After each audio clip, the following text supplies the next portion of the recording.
Hi అండి. అందరికీ నమస్కారం. Welcome to my channel. ఈ వీడియోలో ఏపీ ప్రభుత్వ ఉద్యోగులకు శుభవార్త చెప్పిన సీఎం చంద్రబాబు అండి. సో, జీఓఎంఎస్ నంబర్ 53 విడుదల. సో, దీనికి సంబంధించిన పూర్తి వివరాలు ఈ వీడియోలో తెలుసుకుందాము. వీడియో అయితే ఎక్కడే గాని స్కిప్ చేయకుండా ఎండ్ వరకు చూసేయండి. అప్పుడే ఇన్ఫర్మేషన్ పూర్తిగా అర్థమవుతుంది.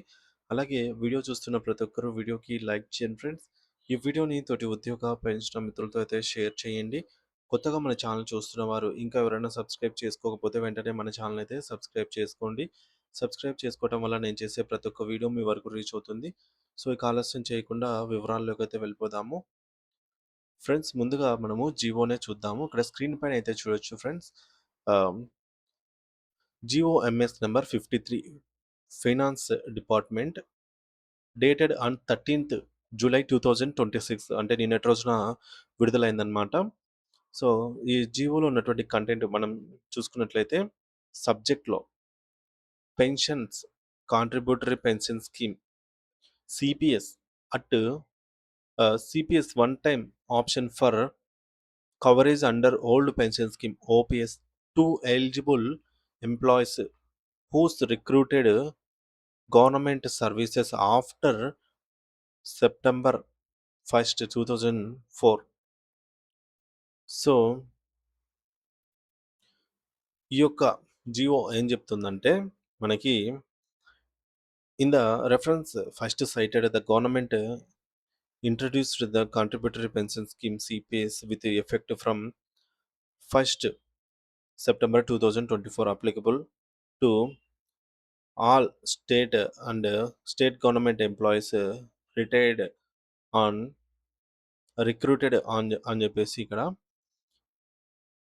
సో, ఆంధ్రప్రదేశ్ రాష్ట్రంలో పనిచేస్తున్నటువంటి వేలాది మంది ప్రభుత్వ ఉద్యోగుల జీవితాల్లో వెలుగులు నింపేలాగా ముఖ్యమంత్రి నారా చంద్రబాబు నాయుడు గారు ఒక అత్యంత సానుకూలమైన మరియు చారిత్రాత్మకమైన నిర్ణయాన్నయితే ప్రకటించారనమాట. గత కొన్నేళ్లుగా భవిష్యత్తు గురించి, పదవీ విరమణ తర్వాత అందే ఆర్థిక భద్రత గురించి ఆందోళన చెందుతున్నటువంటి సీపీఎస్ ఉద్యోగులందరికీ కూడా కూటమి ప్రభుత్వం ఒక భారీ శుభవార్తను అందించింది. ముఖ్యంగా తమను కాంట్రిబ్యూటరీ పెన్షన్ స్కీమ్ సీపీఎస్ నుంచి మినహాయించి పాత పెన్షన్ విధానం ఓపీఎస్ పరిధిలోకి తీసుకురావాలని చెప్పేసి దశాబ్దాల కాలంగా ఉద్యోగులు ఎన్నో పోరాటాలు, ధర్నాలు మరియు విన్నపాలు చేస్తూనే ఉన్నారు. ఈ యొక్క సుదీర్ఘ నిరీక్షణకు తెరదించుతూ ఉద్యోగుల శ్రేయస్సును కాపాడాలి అనే సంకల్పంతో ప్రభుత్వం ఈ యొక్క కీలకమైనటువంటి నిర్ణయాన్ని మలుపు తీసుకుంది. సో, దీనివల్ల ఉద్యోగులకు తమ వృద్ధాప్యంలో లభించే పెన్షన్ విషయంలో ఒక స్పష్టమైన భరోసా అయితే లభించినట్లయింది. ప్రస్తుతం అమల్లో ఉన్నటువంటి విధానం ప్రకారంగా సీపీఎస్ పరిధిలో ఉన్న ఉద్యోగులకు మార్కెట్ ఒడిదుడుకులతో కూడినటువంటి పెన్షన్ అందుతూ ఉండగా, పాత పెన్షన్ విధానంలో అయితే ప్రభుత్వం నిర్ణయించిన మేరకు ఒక స్థిరమైన మరియు గ్యారంటీ కలిగినటువంటి ఆదాయం లభిస్తుంది. అందుకే మెజారిటీ ఉద్యోగులు ఓపీఎస్ వైపే మొగ్గు చూపుతూ ఉన్నారు. ఈ పరిస్థితులను క్షుణ్ణంగా పరిశీలించినటువంటి ప్రభుత్వం సిపిఎస్ ఉద్యోగులు ఉన్నవారికి సిపిఎస్ ఉద్యోగులుగా ప్రెజెంట్ ఉన్నవారికి పాత పెన్షన్ విధానంలోకి మారేందుకు ఒక సువర్ణ అవకాశాన్ని కల్పిస్తూ అధికారికంగా ఉత్తర్వులైతే జారీ చేసిన విషయం మనందరికీ తెలిసిందే. సో, ఈ నిర్ణయం వెలువడగానే రాష్ట్ర వ్యాప్తంగా ఉన్న ఉద్యోగ సంఘాలు మరియు లక్షలాది మంది ఉద్యోగులు హర్షాతిరేకం వ్యక్తం చేస్తూ ఉన్నారు. ఇది కేవలం ఒక హామీ మాత్రమే కాకుండా ప్రభుత్వ చిత్తశుద్ధికి నిదర్శనమని ఉద్యోగులు భావిస్తూ ఉన్నారు. ఈ కీలక నిర్ణయానికి సంబంధించి ఆంధ్రప్రదేశ్ ఆర్థిక శాఖ జీఓఎంఎస్ నంబర్ 53ను విడుదల చేసింది. ఈ జీవోలో ఉన్న నిబంధనలు మరియు అర్హత గురించి ప్రతి ఉద్యోగి చాలా క్షుణ్ణంగా అవగాహన చేసుకోవాల్సిన అవసరం ఎంతైనా ఉంది. సో, ముఖ్యంగా 2004 సెప్టెంబర్ 1 తేదీ కంటే ముందే ఉద్యోగ నియామక ప్రక్రియకు సంబంధించి నోటిఫికేషన్లు వెలువడి, ఆ తర్వాత వివిధ కారణాల వల్ల ఉద్యోగాల్లో చేరిన వారందరికీ కూడా ఈ యొక్క పాత పెన్షన్ విధానానికి అర్హులుగా ప్రభుత్వం గుర్తించింది. అంటే రిక్రూట్‌మెంట్ నోటిఫికేషన్ 2004 సెప్టెంబర్ కంటే ముందే వచ్చి ఉండి, అపాయింట్‌మెంట్ లెటర్ ఆ తర్వాత అందుకున్న వారికి ఇది ఒక గొప్ప వరమని చెప్పవచ్చు. ఈ సాంకేతిక కారణం వల్ల గతంలో వీరందరూ కూడా సీపీఎస్ పరిధిలోకి వెళ్లాల్సొచ్చింది. కానీ ఇప్పుడు ప్రభుత్వం ఆ తప్పును సరిదిద్దుతూ వారందరికీ కూడా న్యాయం చేస్తోంది. మరి ప్రభుత్వం కల్పించిన ఈ యొక్క అవకాశాన్ని వినియోగించుకోవడానికి ఈ మేరకు వన్ టైమ్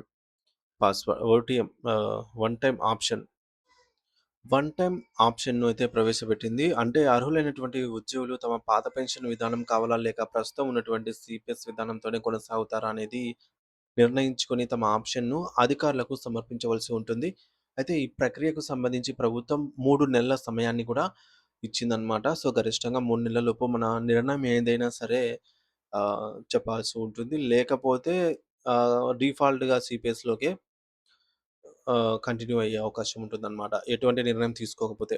జీవో జారీ అయిన తేదీ నుండి 3 నెలల్లోపు అర్హులైనటువంటి ఉద్యోగి తన నిర్ణయాన్ని లిఖితపూర్వకంగా అధికారులకు తెలియజేయాలి. ఇక్కడ ఉద్యోగులు గమనించాల్సిన ఒక ముఖ్యమైన విషయం ఏమిటంటే, ఈ ఆప్షన్ అనేది కేవలం ఒక్కసారి మాత్రమే ఇచ్చుకునే అవకాశం ఉంటుంది. అంటే మీరు ఒకసారి ఓపీఎస్ కావాలని నిర్ణయం తీసుకుంటే, మళ్ళీ భవిష్యత్తులో దానిని మార్చుకోవడం కుదరదు.